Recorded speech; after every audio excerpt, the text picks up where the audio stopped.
The Iron Throne stands as a monument forged from the swords of 1,000 conquered foes, melted and twisted by the breath of Balerion, the Black Dread. It was meant to be the seat of everlasting dominion, the iron heart of a unified 7 kingdoms. For Aegon the Conqueror, it was the prize of a lifetime's ambition. For the kings who came after him, it became little more than a sarcophagus with a sword for a lid. To win the Iron Throne is the easy part. To survive a single year upon it is a feat few manage to achieve. From Viserys II to Tommen Baratheon, the list of short-lived reigns stretches long, each one a blood-stained footnote in the story of a rotting realm. These kings barely had time to warm the cold metal of the seat before the crown became a death sentence. Their reigns did not collapse by chance. They were doomed from the start by institutional rot so deep it had eaten through the very foundations of royal power. This is the grim arithmetic of the Iron Throne. Every coronation is a funeral waiting to happen. No throne in the known world carries such a fearsome mortality rate. Lords may die in battle, knights may fall in tourneys, but the men who sit the Iron Throne die slow, poisoned deaths in dark chambers, or violent deaths at the hands of their own kin, or quiet deaths of despair when the weight of the crown becomes too much to bear.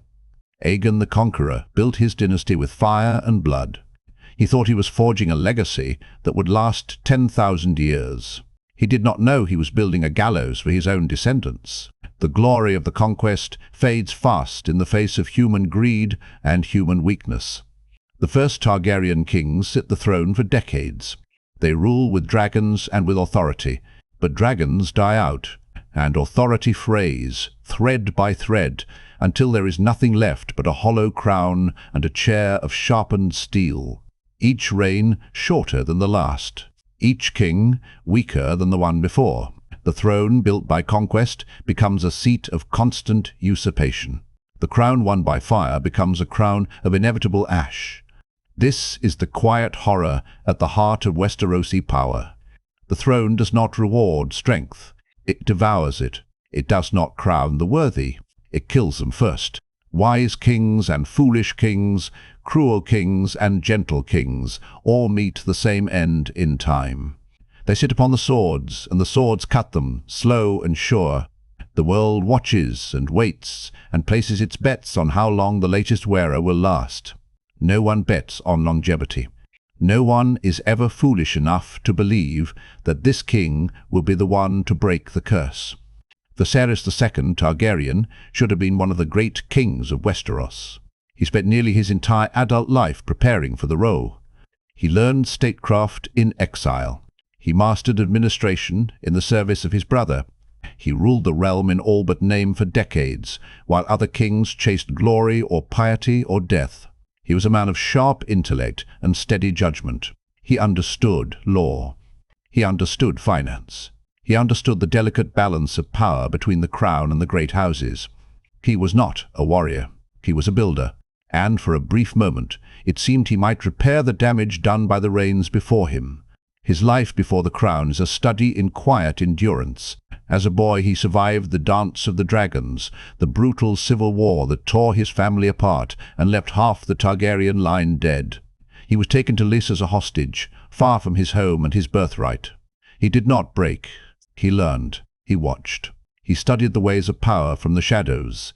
When he returned to Westeros, he brought with him a wisdom forged in hardship. He became a hand of the king to his brother, Aegon III. He held the realm together through plague and rebellion and royal melancholy. When Aegon died, Viserys continued to serve as hand to his nephews, Daeron the young dragon and Baelor the Blessed. He ran the kingdom while Daeron waged pointless wars in Dorne. He cleaned up the mess after Baelor's religious fanaticism pushed the realm to the brink of collapse. For 30 years, Viserys was the true power behind the throne. He did all the work, and other men wore the crown.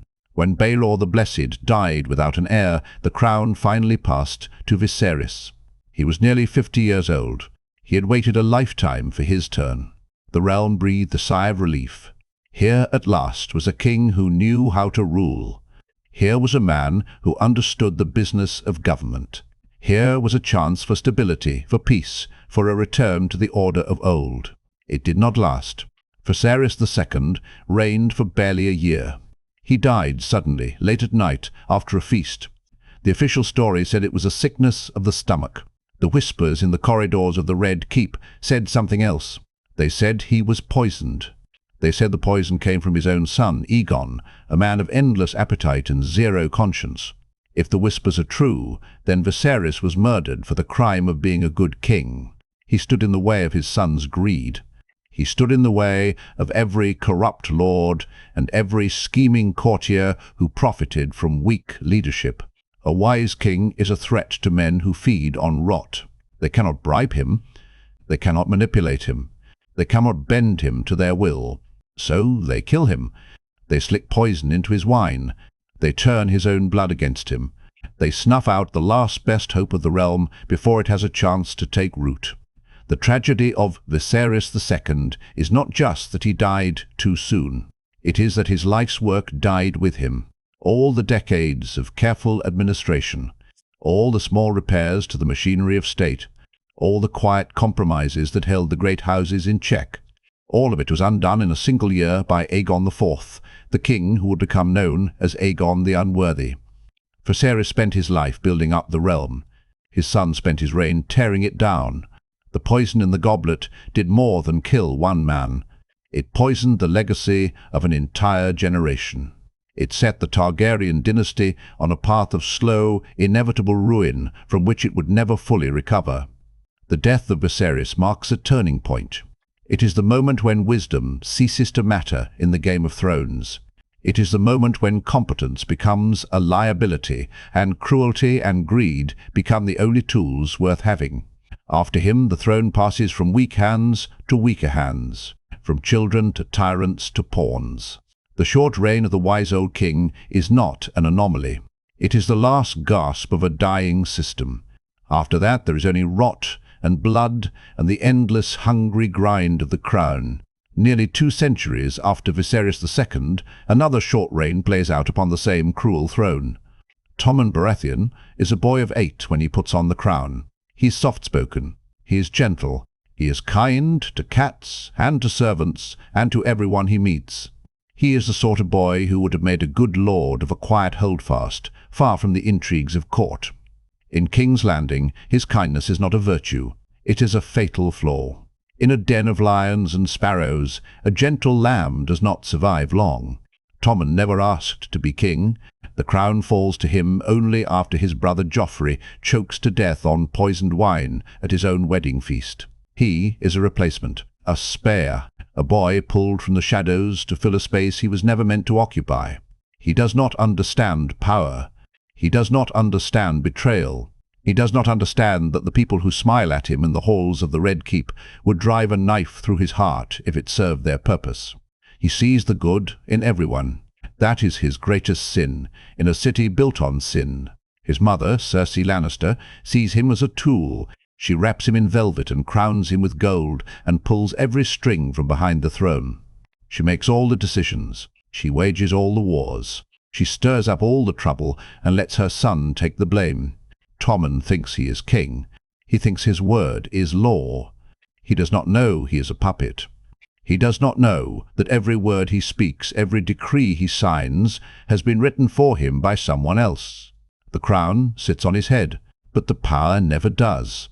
The rise of the High Sparrow and the Faith Militant pulls the throne even further from Tommen's grasp.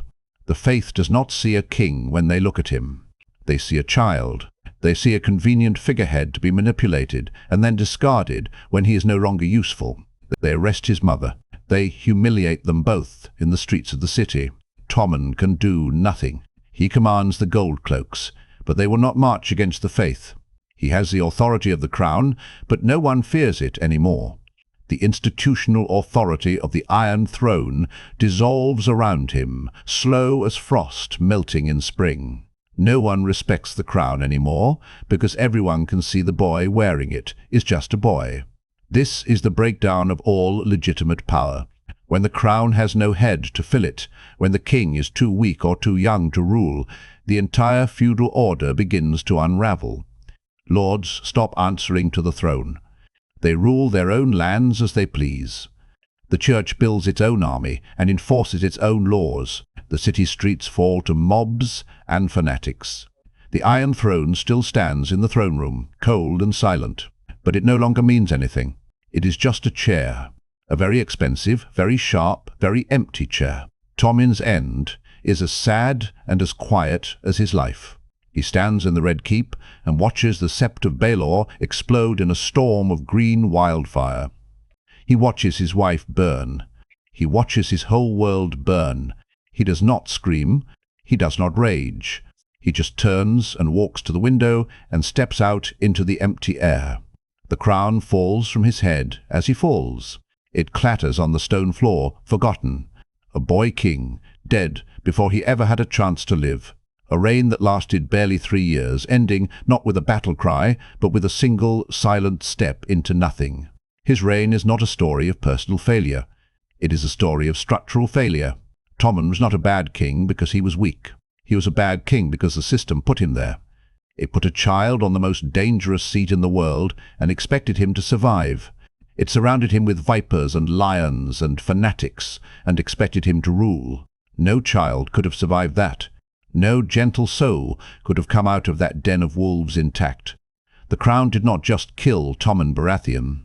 It killed the very idea that innocence or goodness has any place in the Game of Thrones. The short and bloody reigns of men like Viserys and Tommen are not isolated tragedies. They are symptoms. They are the visible wounds of a system that has been rotting from the inside out for centuries. The Iron Throne does not kill kings by accident. It kills them by design. It is a throne built on conquest, on usurpation, on the idea that power belongs to whoever is strong enough to take it. That idea contains the seed of its own destruction. If power is won by force, it can be lost by force. If crowns are stolen, they can be stolen again, and again, and again, until there is nothing left to steal. The small folk call it the usurper's curse. They say that any man who takes a crown by force is doomed to lose it by force. They say that illegitimate power always eats itself alive. There is truth in the old superstition. Every time a king is overthrown, every time a dynasty is toppled by rebellion, the legitimacy of the throne itself is weakened a little more. The people stop believing that kings rule by divine right. They stop believing that the crown is sacred. They start to see it for what it is, a prize, a trophy, something to be fought over and won and broken. The cycle of violence feeds on itself. One usurpation breeds the next. One act of treason justifies the next. If Aegon the Conqueror could take the 7 kingdoms by fire and blood, then why could not Robert Baratheon do the same? If Robert could take the throne from the Targaryens, then why could not the Lannisters take it from him? If the Lannisters hold it through lies and murder, then why should anyone else respect their claim?